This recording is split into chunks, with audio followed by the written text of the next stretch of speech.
The Atlanta Braves took down the Miami Marlins 8-6 in Game 1 behind Drake Baldwin's 2 home runs and 5 RBI. Let's talk about it.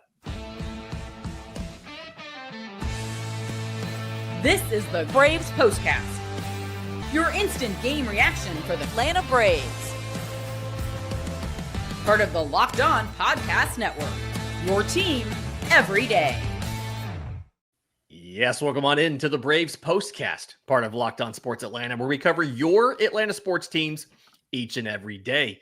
I'm your host, Lindsay Crosby, author of the Braves Today newsletter over at bravestoday.com. You can follow me on social media at Crosby Baseball. That fellow over there is Jake Mastroianni, host of Locked On Braves. I blanked and didn't have some sort of superlative for him. That handsome fellow over there is Jake Mastroianni of Locked On Braves.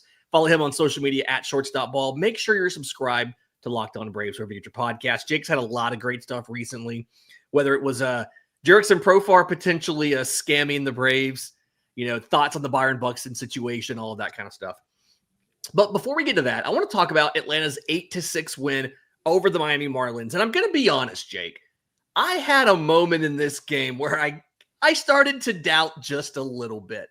Braves scored 2 runs in the first, back-to-back shots, off of Yuri Perez by Drake Baldwin and Marcell Ozuna.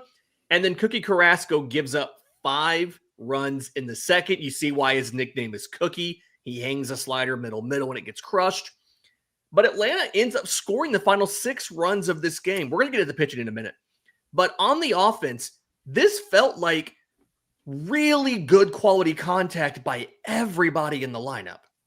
Yeah, I mean, you got the 2 home runs back-to-back, and that's how the Braves have been scoring a lot of their runs here lately. Just hasn't been enough of home runs, and when they've got them, they've been solo shots. But you still felt, pretty good at that point. But then the moment Cookie comes out and gives up 5 runs, you're thinking, okay, it's 2025, and that's the way things are going to go. And for the offense to come back like this, and as you mentioned, it's not just that they came back. It was really good at bats. There were a lot of professional ABs happening tonight.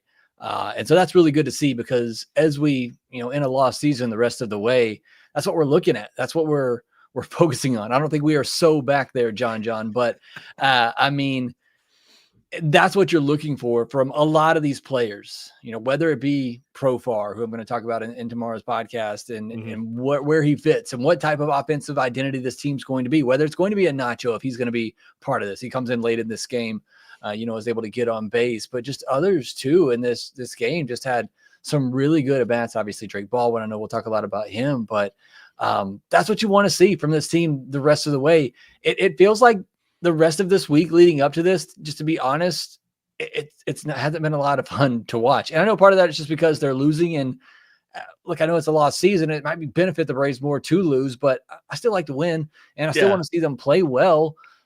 Even in a loss, I want to see them play well. And it feels like it's been uninspiring baseball. And so this was a good little bit of a jolt, because you punched and then you got sucker punched right back. And then the offense was able to recover from that. And the pitching did a good job too of not letting them, score too much after that, but mainly just the offense not laying down, because it feels like a lot of games this week, they've just kind of laid down. And so for them to not do that in this one and to fight back and win a game, I was, having me a little bit pumped up, had me excited for Braves baseball for the first time in quite a bit. Yeah. I'll be honest, last night, they felt like they were really kind of fighting back too. But a lot of that Milwaukee series was just, they kind of go quiet and they just kind of ran out the clock. It felt like, and this was something where, to your point on professional at-bats, Atlanta struck out 4 times. They also drew 4 walks. Like you've always talked about, I think it's 8 or 9 is kind of your magic number. You're looking for them to stay under. Less than 8 or less.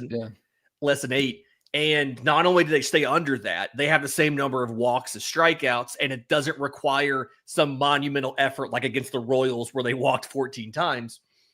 And it just felt like they were doing a really good job of running up pitch counts, right? So they were being willing to foul balls off and wait for their pitch. And then when they got their pitch, they crushed it. 28 hard hit balls in this game. 16 of them were Braves. Now, yeah, and sorry to cut you off, but on that point to what you said, the bats from Wednesday against a really good pitcher in Freddie Peralta too, and we talked about that, or I guess I talked about it yesterday. I thought they were really good bats. I thought they did a good job battling Freddie Peralta and working up that pitch count. So you're right. Back-to-back games now, we kind of have seen those professional bats, and Yuri Perez, a really good pitcher too. And he had 6 swings and misses in this game.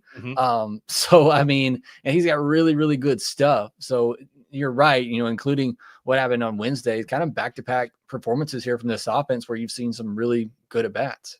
Yeah.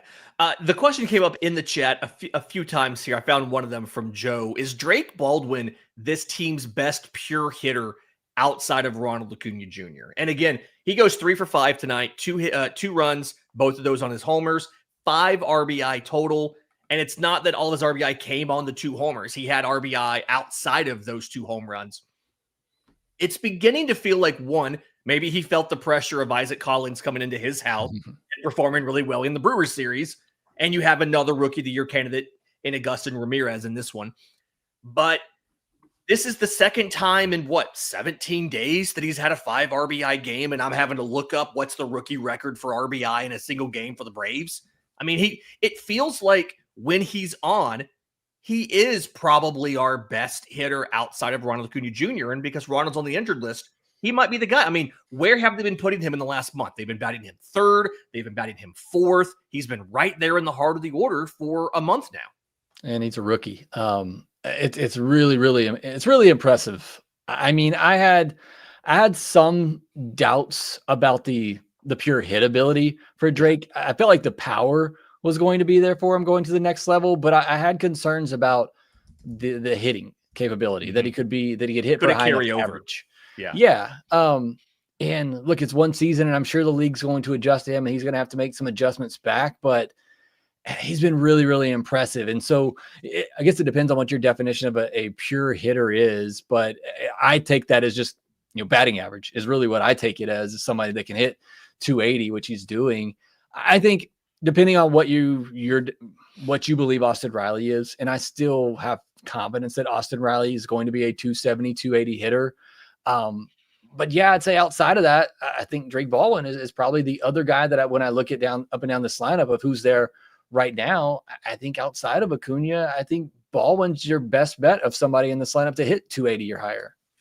Yeah, like if I need somebody to go and put a ball into play, get a base hit in the top of the 9th, and we need to get a runner, he's probably the guy that if I have a golden at bat and Ronald's not an option, I'm probably going with Drake Baldwin. I hate to bring up a banana ball thing with the golden at bat, but that's kind of that's what I'm going with. I'm going with Drake Baldwin to get that. I do want to give a shout out just because I think it's deserved. Jonathan Ornelas made his debut. Nacho was a little sore today from a slide yesterday. He goes 2 for 4, scores a run, ends up kicking over to shortstop after they pinch hit for pinch hit for Nick Allen. First time we've seen him in Atlanta. I don't hate it. I mean, the contact wasn't the greatest quality contact, but you know what? He hit it where they were. He got on twice. It's nice to know that you have multiple guys on your bench that can play multiple defensive positions, can give you good at-bats in a pinch. And it kind of feels like right now, Atlanta has a little bit of that bench depth, even with carrying a third catcher, that they just haven't really had in multiple seasons. Yeah, and he looked athletic too. I obviously haven't been able to watch him a lot. I mean, you move him over to shortstop. I mean, you got to be somewhat athletic there. I was curious to see what they were going to do too, if they were going to give Nacho the look at shortstop, but they put Ornelas there. And I thought he looked, like an athletic type of ball player. So you're right. I think that creates some depth.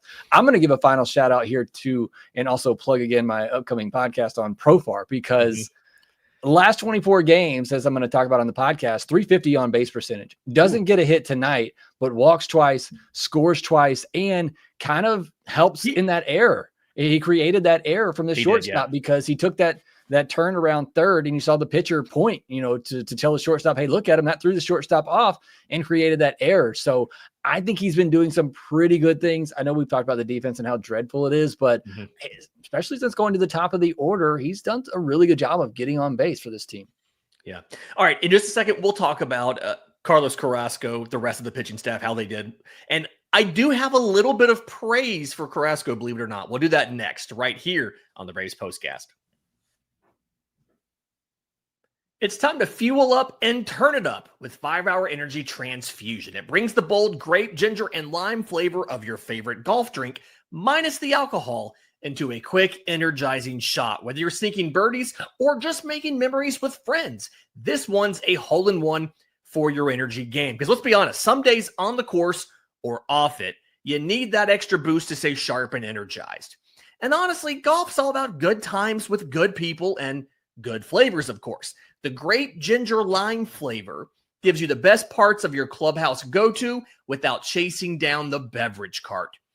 If you go to 5hourenergy.com today, that is the number 5hourenergy.com, you can use our promo code LOCKEDONGOLF to get 20% off your order. Now, this offer is only valid until September 30th on one order and can't be used with other promotions, and the code is not good on subscription orders.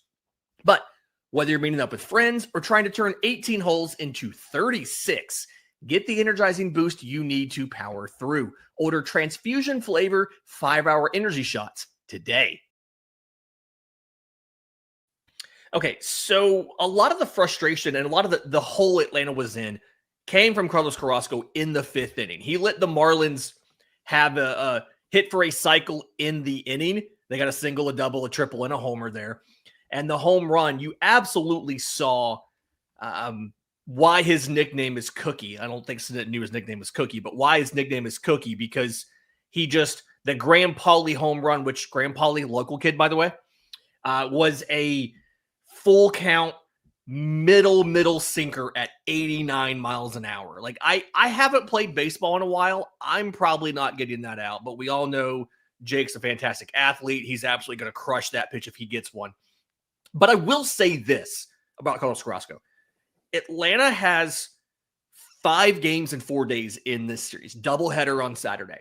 The fact that he rebounded from that to make it into the 6th inning, I think is a huge deal and is one of the reasons why Atlanta went with a veteran, at least right now, over calling up some sort of prospect who they probably would have pulled in that 2nd inning.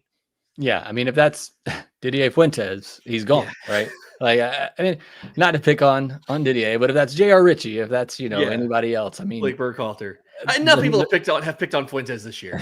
Yeah. But I mean, I'm just saying that because we saw that with Fuentes. We saw that play out. But that's kind of the role of Fetty and Carrasco the rest of the way.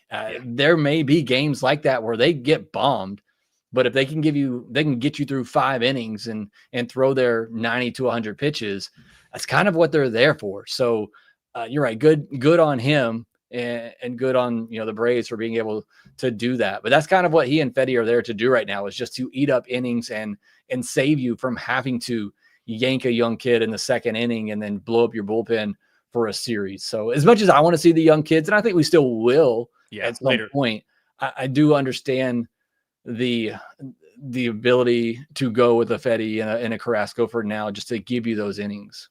Yeah. And honestly, I mean, he had more whiffs than anybody else in this game. He had 8 whiffs on 44 swings.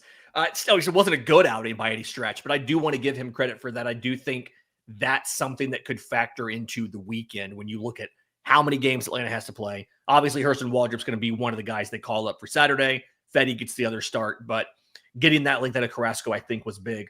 And then credit to the bullpen here. They cover 3 1/3. It's not a ton of innings to cover, right? But 1 total hit. It comes off of Pierce Johnson. He gets the win, by the way. He vultures the win there. They strike out 5, no strikeouts. This is the kind of bullpen that we expected to have early in the year. And I do think if the Braves have this kind of bullpen where Raisel Iglesias was a menace in that 9th inning. He was fantastic. 2 strikeouts, looked great. If this is the bullpen Atlanta has early, it feels like the team is probably in a little better place earlier in the year, and maybe they get more than 1 game above 500 because they were just electric tonight.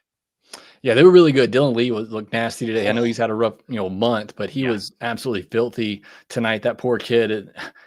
He looked smaller than my 6-year-old up there, batting 9th for them, but he had no chance. Nick Allen? I'm just kidding. Yeah. I love Nick Allen. I'm sorry. I love Nick Allen. But hey, Dylan Lee looked really good. Again, it's been a rough little go for him.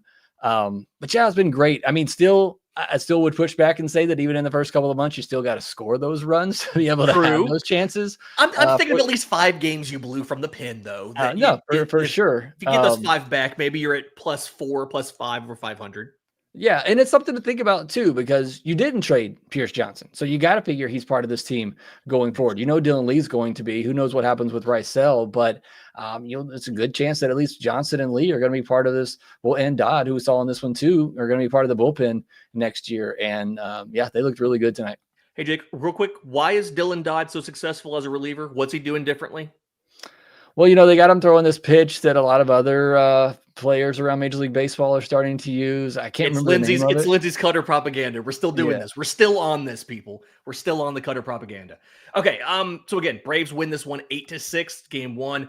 Game 2 tomorrow, Edward Cabrera versus Bryce Elder. I can't think of much more of a contrast here between Edward Cabrera throwing 91-mile-an-hour changeups and Bryce Elder throwing 91-mile-an-hour fastballs. But if this offense that we saw tonight shows up tomorrow, you have to feel like Atlanta has an opportunity to go up 2-0 in this series. Yeah, another good pitcher, so another good test. I mean, that's 3 days in a row now. It'll be for the Braves facing some really good pitching, and hopefully they can keep up those types of at-bats. I mean, you don't expect them to put up another 6 spot like that. I mean, it certainly was possible, but you would at least love to see them continue to grind, to not swing and miss a ton, put the ball in play, draw their walks when they can, and just have good at-bats. I mean, again, that's one of the biggest things I'm watching the rest of the way. What's a lost season is the type of at-bats, because I want to see them continue to have those really, really good at-bats. Yeah, and hopefully we can get a good idea out of Bryce Elder. He stabilized the last time. That would go a long way towards helping the Braves this year. So again, Braves win this one 8-6. We'll be back tomorrow. That game's at 7:15. We'll be back afterwards to recap the entire action. In the meantime, do me a favor. If you're listening on audio, leave a 5-star review, Apple, Spotify, YouTube Music. I really need the words of affirmation right now, so a nice comment would be great on there. If you're watching on YouTube, subscribe to both Locked On Braves and Locked On Sports Atlanta. Hit the notification bell so you know when we go live to break down a Braves game, when Locked On Sports Atlanta has more Falcons content, and when Jake drops this Jurickson Profar slam piece that he's been working on for quite a while now. He's been plugging all week. For Jake Mastroianni, I'm Lindsay Crosby. This has been the Braves Postcast.